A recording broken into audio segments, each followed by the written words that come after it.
Okay, so this is Explain Everything. This is the desktop version, so explaineverything.com.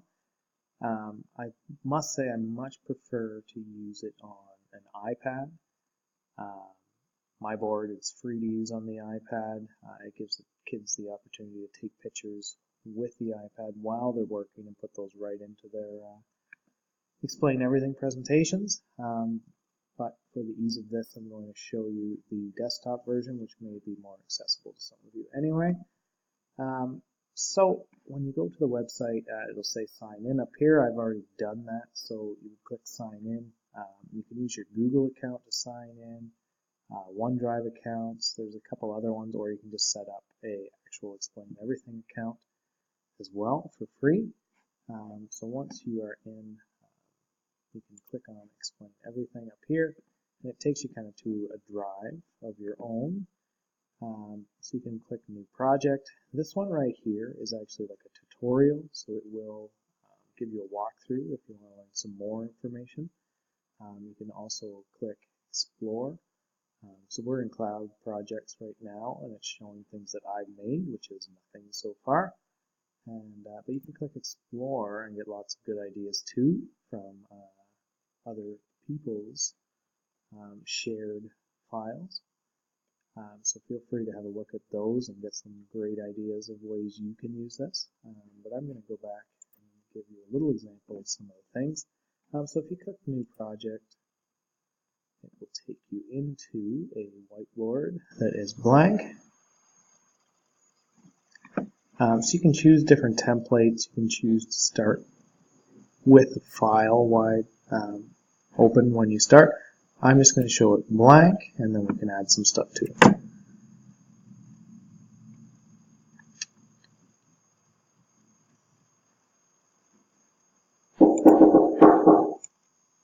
So you want to have your microphone on, so always enable that when that pops up.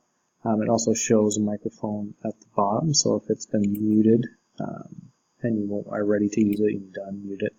And then you can press record at any time to record your voice along with things you're doing on the screen. So I could start recording right now before I do anything, and it would record not only my voice, but everything I'm doing on the screen at the same time for easy playback. I'm going to show you just some of the functions and how you can share it and change the name around, and that's pretty much the gist of it. So up here it shows the project name that you're working on, so we can change that to whatever you'd like.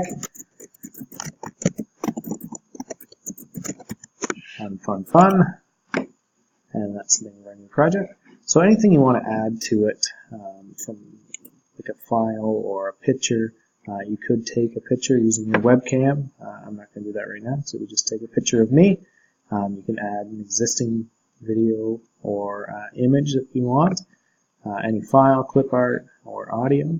I've added an image. We're going to kind of do this pretending we're a student doing some in-class measurements. So I've added an image here, so I can move it around a little bit. And I'm just going to press done for now, and it puts this image right into our square. So you can use the rotation on your mouse wheel just to make it bigger or smaller than how much you want it to look. And then you can use the zoom function down here to zoom in and out of your whole whiteboard. So all this area is where things would show up if you were presenting this. Okay. So those are all the things you can add. If you want to move anything around on your screen, you need to be using this pointer button, so just the hands. That just allows you to grab things and move them around the screen. This is simply just a pencil. You can change the size of the dots you want to put on for it. You can change the tip you want on your pencil. Once you have some stuff drawn, you can fill with it. You can close curved drawings. You can change all your colors right here. This is kind of more of a highlighter tool that you could use to highlight over top of some other stuff. Your eraser as well is pretty standard. You can change the size and how the eraser works. You have a regular kind of paint fill tool. You can add different shapes using this, so change different things. Maybe you want to add a little arrow to point at this, and then we're going to say some stuff about it. Okay, so you can add text as well. So make a little text box. Click into it. Non-standard measurement.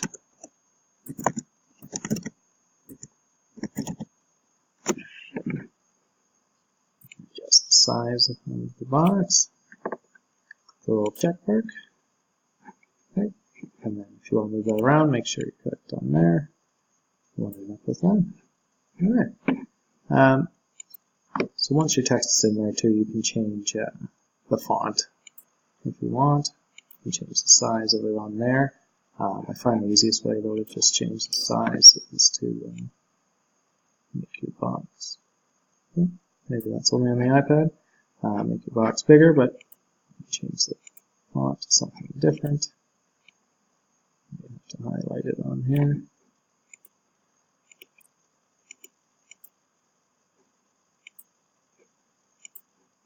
And a little bigger.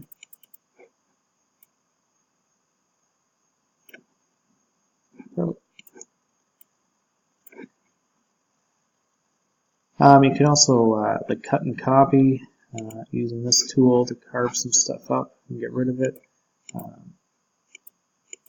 If you want to delete something that you don't like, you can use this and get rid of different things that you don't like. I don't like my picture. And that's the only way you can really delete stuff that you've added is through this X when you do the drop down.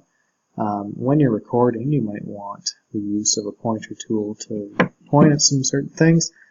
Kids always love the lightsabers. When you want to point at something using a lightsaber is pretty fun, but there's a lot of options for pointing as well.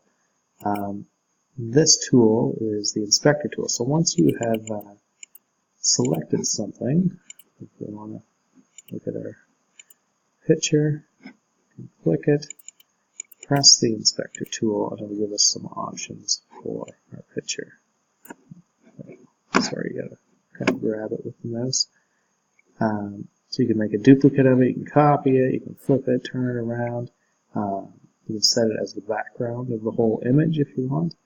And you can also arrange it if you have multiple pictures and you want one in front of the other, you can bring them forward and back, all through the inspector button. Okay. There's also the undo button if you want to change anything that you have on there too. So some of these things might not be totally functional for your student. Most students can write something using this, but the best thing about this is definitely the microphone. So you can do that, press record, and then add all your stuff and talk about it. So I could be saying how, okay, so we used these blocks to measure how big our pencil was, and we knew we needed something that was the same size, so we used the blocks, we made sure they were connected end to end, and then we found that there was 1, 2, 3, 4, 5, 6, 7, 8, 9 different blocks equaled the size of the pencil. Okay, so once we've recorded what we did, you can go back and the students can play it and listen to it.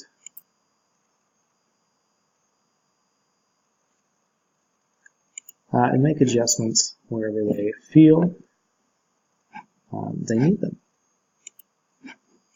So it's a great tool, and then they could come up with their iPad and airdrop it to your screen and show off the learning that they have done.